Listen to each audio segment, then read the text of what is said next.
There's a particular cruelty to this one. It doesn't take everything at once. It takes a little, then a little more, over weeks or months, while keeping you certain that the big win is nearly here, and each new payment feels smaller than the fortune you're about to lose by stopping.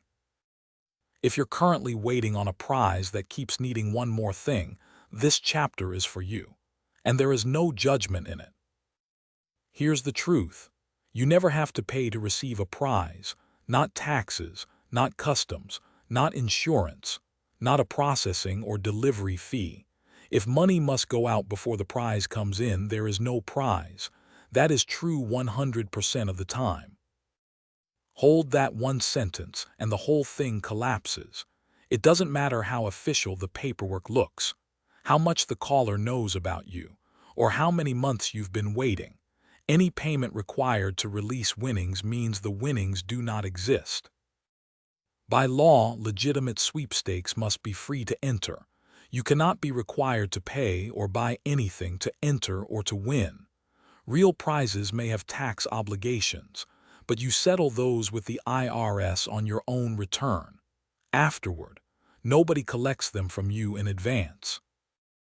Now, why does it run so long? The design is what makes it devastating.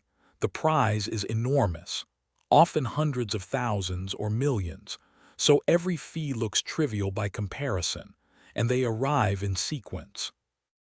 A processing fee to begin the release, taxes that must be paid up front before delivery, customs or import duties because the check is arriving from overseas, insurance on the delivery or a courier fee, a bank transfer fee or a currency conversion charge, and a clearing delay with a new fee to expedite it.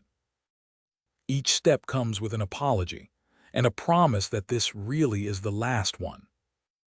And here's the psychological trap. Stopping means accepting that everything already paid is gone, so people continue, not out of greed, but out of hope, which is precisely what's being farmed. Now, what makes it so convincing? Real-sounding organizations. Publishers' Clearing House is impersonated constantly. Note that their major prizes are delivered in person, unannounced. They don't call ahead, and they never ask for money. Official-looking documents, seals, claim numbers, and lawyers or agents assigned to your case. A check that arrives first.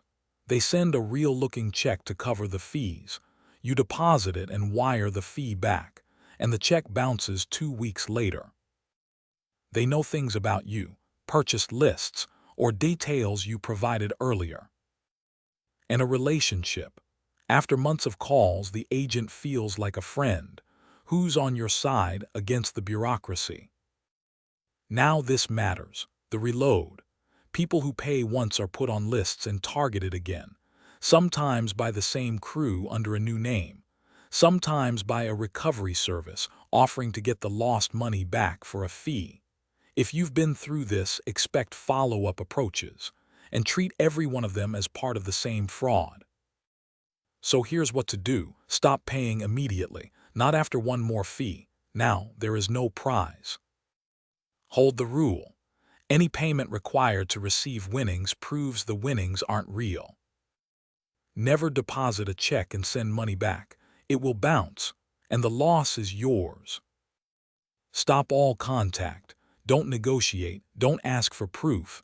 Don't try to recover it through them. Report it. The FTC, the FBI at ic3.gov, and the U.S. Postal Inspection Service if anything came by mail. Mail fraud is a federal crime, and they actively work these. Tell someone you trust today. This scam thrives on being kept private. And expect the reload. Refuse it, including anyone offering to recover your money. Here's what I'd do. I'd apply the one-sentence test and refuse to negotiate with myself about it. Money out before prize in means there is no prize, not probably, not let me check the paperwork. That test costs nothing to apply and has never once been wrong.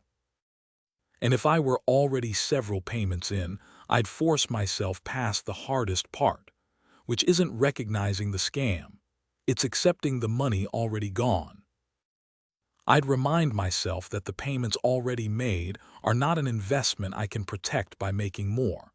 They're a loss that grows with every additional fee. Stopping doesn't waste what I've paid. Continuing does.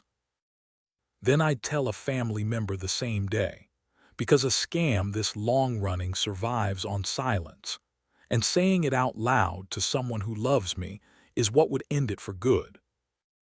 So let's practice. You've been assured for 4 months that a $2.4 million prize is nearly released. You've paid a processing fee, then taxes, then a customs charge, about $9,000 so far. Now they need $1,800 for delivery insurance, and the agent apologizes. It truly is the final step. Run the rule, money out before prize in. There is no prize and there never was. The $9,000 is gone whether you pay the $1,800 or not, but the $1,800 is still yours. You stop, you tell your son tonight, and you report it tomorrow. That's the day the loss stops growing.